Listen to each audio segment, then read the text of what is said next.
I want you to stop for a moment. Think about what you had for breakfast this morning.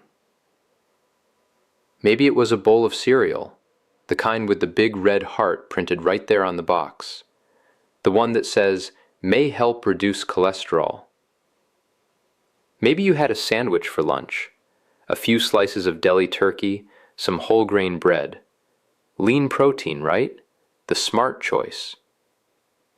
And maybe around 2 o'clock, when you felt that energy dip, you reached for a diet soda. No sugar, no calories. Surely that's fine. Here's what I need you to hear. Every single one of those foods has a documented scientific link to increased cancer risk. My name is Dr. Leonid Kim. I've practiced internal medicine for over 30 years, and I've sat across from patients who did everything right. They exercised. They never smoked. They came in for their annual checkups without fail. And when a cancer diagnosis came anyway, I started asking harder questions about what was on their plates. Today, I'm going to share the 4 ultra-processed foods that most Americans over 60 eat regularly. Foods the industry has carefully branded as safe, even beneficial, and I'm going to explain in plain language exactly why the science tells a very different story. And I promise you this, we will not end on a dark note. Every single food I name today comes with a practical, realistic alternative you can start using this week. Let's begin. Before we get into the specific foods, I need to explain something that your doctor may not have taken the time to tell you clearly. After the age of 60, your body's cancer defense system naturally becomes less effective. Here's what I mean. Every single day, your cells divide. And every single time a cell divides, there is a small chance of a copying error, what scientists call a DNA mutation. In a young, healthy body, the immune system is remarkably good at catching those errors early, flagging damaged cells, and eliminating them before they become a problem. But after 60, that surveillance system slows down. The immune response is less sharp. The cellular repair mechanisms are less efficient. And that means the same dietary insult that your body at 40 could handle and recover from, your body at 65 may not be able to manage as effectively. This is not an opinion. The National Cancer Institute reports that approximately 60% of all new cancer diagnoses in the United States occur in people aged 65 and older. Now, I want to be very clear. This does not mean cancer is inevitable. Far from it. What it does mean is that what you put in your body after 60 matters more than at any other point in your adult life. The margin is smaller, the stakes are higher, and the changes you make now can genuinely move the needle. One more thing before we get into the list. You'll hear me use the term ultra-processed food throughout this video. I'm using the scientific classification system called NOVA, which was developed by nutrition researchers at the University of Sao Paulo. Ultra-processed foods are not simply foods with a lot of calories. They are industrial formulations that contain ingredients you would never find in a home kitchen. Chemical preservatives, artificial colorings, flavor enhancers, emulsifiers, and compounds created during high-heat industrial manufacturing. And 4 categories of these foods are hiding in plain sight in nearly every American kitchen over 60. Food number 1, deli meats and processed cold cuts. I'm talking about turkey breast slices, honey ham, bologna, salami, pastrami, the things many of us grew up eating, and the things millions of Americans still reach for when they want a quick, seemingly lean source of protein. I understand the appeal. Deli meat feels like a reasonable choice. It's low in fat, it's high in protein, it's convenient, and if you grew up eating this, it feels completely normal. But here's what happened in 2015, and I'm not sure how widely this news actually reached everyday Americans. The World Health Organization's International Agency for Research on Cancer, one of the most respected scientific bodies in the world, classified processed meats as a Group 1 carcinogen. Group 1, that's the highest category. It means the evidence that processed meat causes cancer in humans is considered conclusive. It sits in the same classification category as tobacco smoke and asbestos. Now, to be absolutely clear, this does not mean eating a turkey sandwich is as dangerous as smoking a cigarette. The classification refers to the certainty of the link, not the magnitude of the risk. But the link itself is not in dispute. The research found that consuming just 50 grams of processed meat per day, which is roughly 2 thin deli slices, was associated with an 18% increase in colorectal cancer risk. Colorectal cancer, I want to remind you, is the second leading cause of cancer death in the United States, and it is heavily diet dependent. So how does deli meat actually cause this damage? The main culprit is a group of preservatives called nitrates and nitrites, specifically sodium nitrite. These compounds are added to cured and processed meats to prevent bacterial growth, extend shelf life, and give products that pink, fresh-looking color.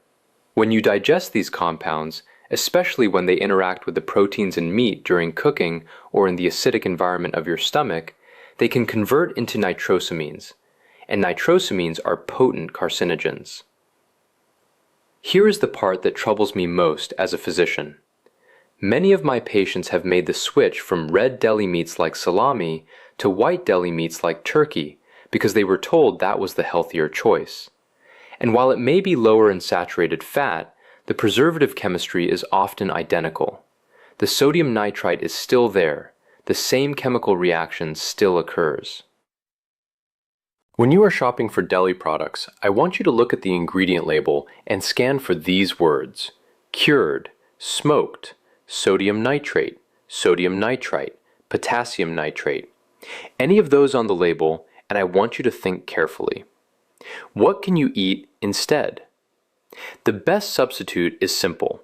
Roast your own turkey or chicken breast at home, slice it yourself, and refrigerate it for the week.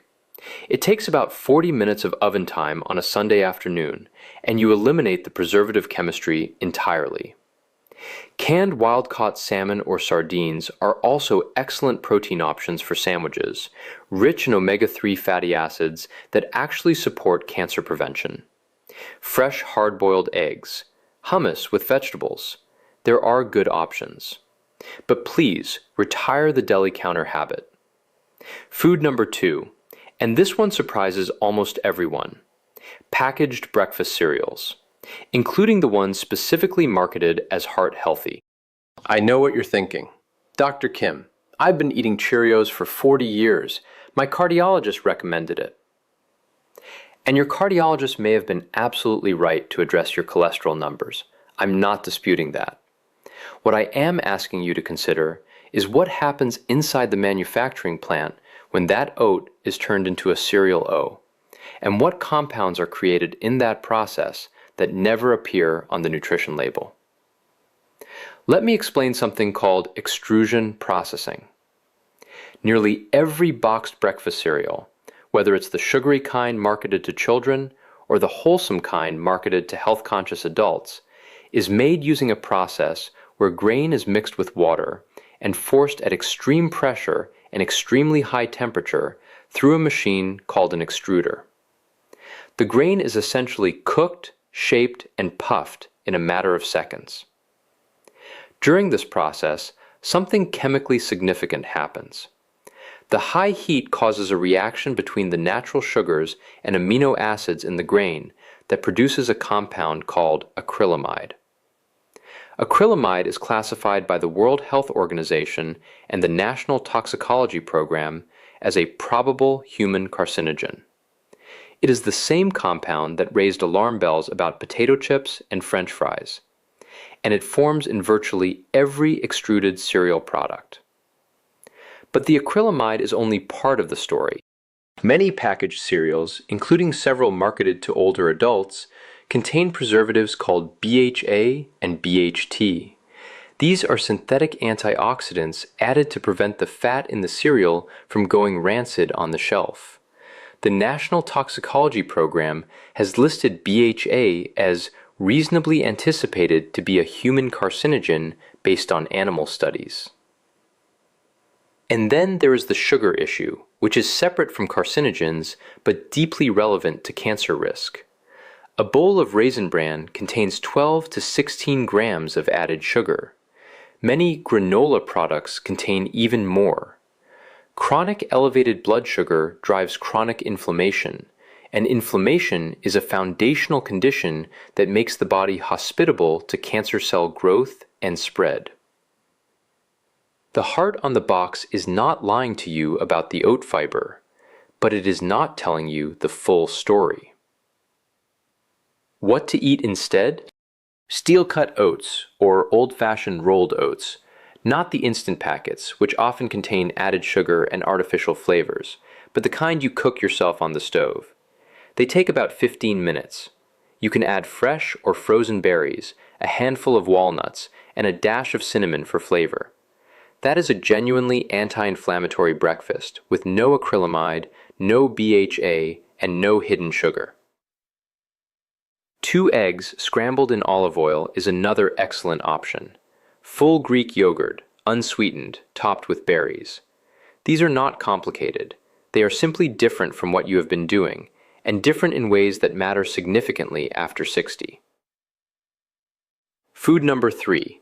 Diet soda and artificially sweetened beverages. This is the switch that felt responsible. When the low-sugar movement gained momentum, millions of Americans over 50 and 60 made the exact same decision. They swapped their regular soda for diet. 0 calories, no sugar. Seems logical. I made this recommendation myself early in my career, and the science has shifted enough that I now believe we need a completely different conversation. In July of 2023, and I want to emphasize how recent this is because many people have not heard this news, the International Agency for Research on Cancer classified aspartame as a Group 2B carcinogen. Aspartame is the primary sweetener in Diet Coke, Diet Pepsi, sugar-free Kool-Aid, and thousands of other diet or light food products. Group 2B means possibly carcinogenic to humans. The evidence is not yet at the conclusive level of Group 1, but the signal is strong enough that a major global health body decided the public needed to know. The specific cancer flagged in the research is hepatocellular carcinoma, liver cancer, and the concern is not hypothetical. Multiple large-scale observational studies found associations between regular aspartame consumption and elevated liver cancer risk, particularly in people who consumed diet beverages daily over many years. But aspartame is not the only concern in your diet cola. The caramel coloring used in dark colas, both regular and diet, contains a chemical byproduct called 4-methylimidazole, or 4-MEI. In animal studies, 4-MEI has shown carcinogenic activity. California's Proposition 65 list requires a cancer warning on beverages containing significant levels of this compound. And there is a third mechanism worth discussing, one that affects cancer risk more indirectly, but perhaps most profoundly for long-term health. Artificial sweeteners, including aspartame and sucralose, have been shown in multiple studies to disrupt the gut microbiome. The trillions of bacteria living in your intestine play a direct role in immune function and in the body's ability to surveil and destroy abnormal cells. When you chronically alter the balance of that microbial ecosystem with artificial compounds, you are essentially weakening one of your body's primary cancer defense systems. I know this is hard to hear if diet soda has been part of your daily routine for decades. I'm not telling you that 1 can is going to cause cancer tomorrow. I am telling you that daily consumption over years appears to carry real risk, and that there are alternatives that carry no such risk whatsoever. What to drink instead? Sparkling water with a squeeze of fresh lemon or lime gives you the carbonation without any of the chemistry. Unsweetened green tea is one of the most studied anti-cancer beverages in the world, with documented benefits from its polyphenol content. Black coffee in moderate amounts has actually been associated with reduced liver cancer risk in multiple studies. And of course, plain water, perhaps with cucumber or mint for variety. The habit is replaceable. The risk is not worth keeping. Food number 4, and this one carries the most complicated history. Margarine, vegetable spreads, and highly refined cooking oils. Here is why this one is complicated. Many of you switched from butter to margarine because a doctor, possibly your own doctor, told you to. This happened en masse in the 1970s and 1980s, when dietary fat was declared the enemy, and vegetable-based spreads were positioned as the heart-healthy modern alternative. And that recommendation was made with the best available science at the time. I want to be respectful of that. Medicine evolves. But here is what we know now that we did not fully understand then. The original concern about margarine was trans fats, hydrogenated vegetable oils that raised LDL cholesterol and were definitively linked to cardiovascular disease. After decades of research and public health pressure, trans fats have been largely removed from the U.S. food supply. Most margarine products today proudly state 0 trans fats on the label.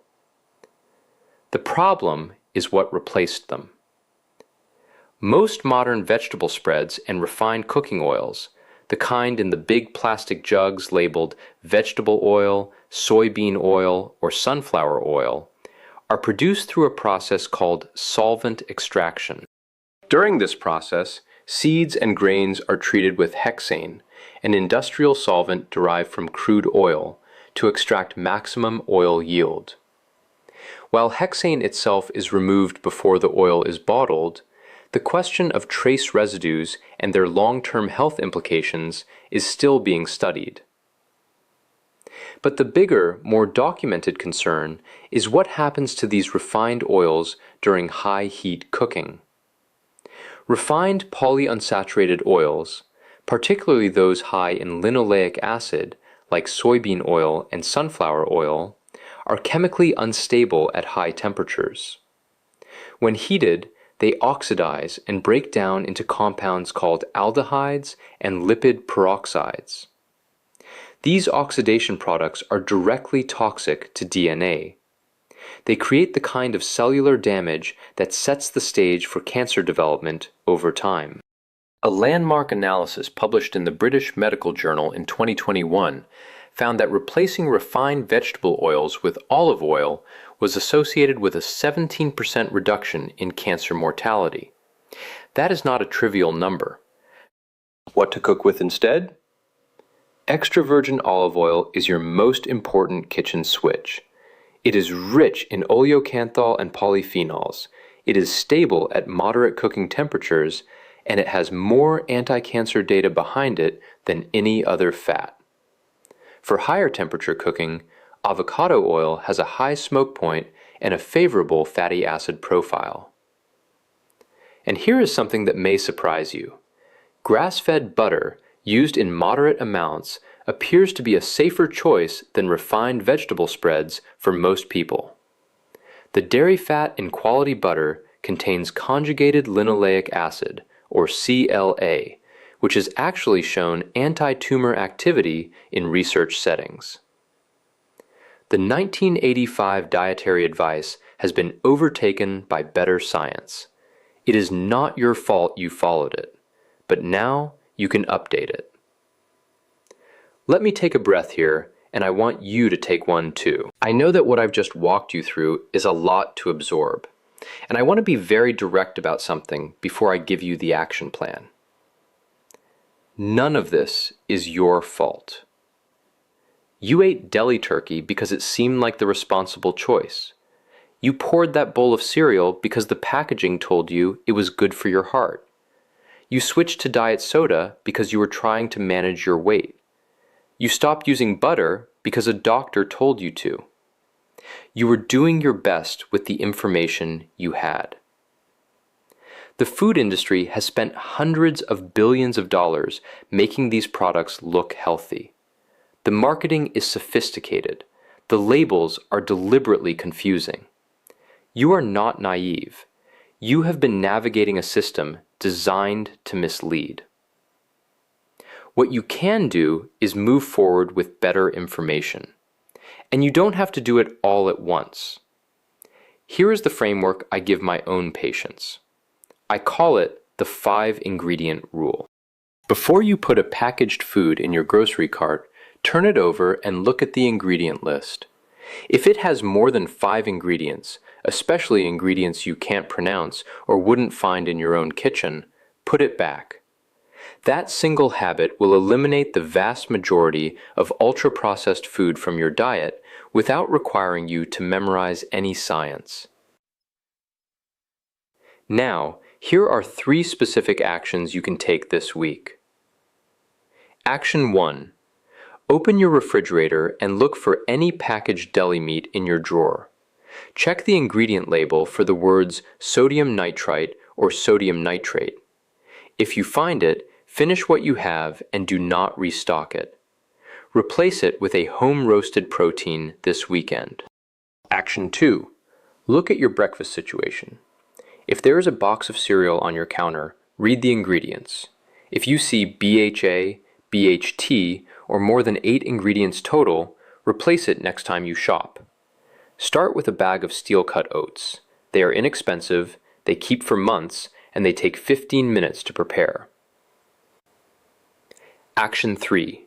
Check your cooking fat. If your pantry has a large bottle of vegetable oil, soybean oil, or corn oil, items that are often used for everyday cooking, consider replacing it with a bottle of extra virgin olive oil. Use it for sautéing, dressing, and low to moderate heat cooking. These are not radical changes. They do not require a special diet. They do not require expensive supplements or meal delivery services. They require 3 grocery decisions. And I want to say this clearly because I mean it.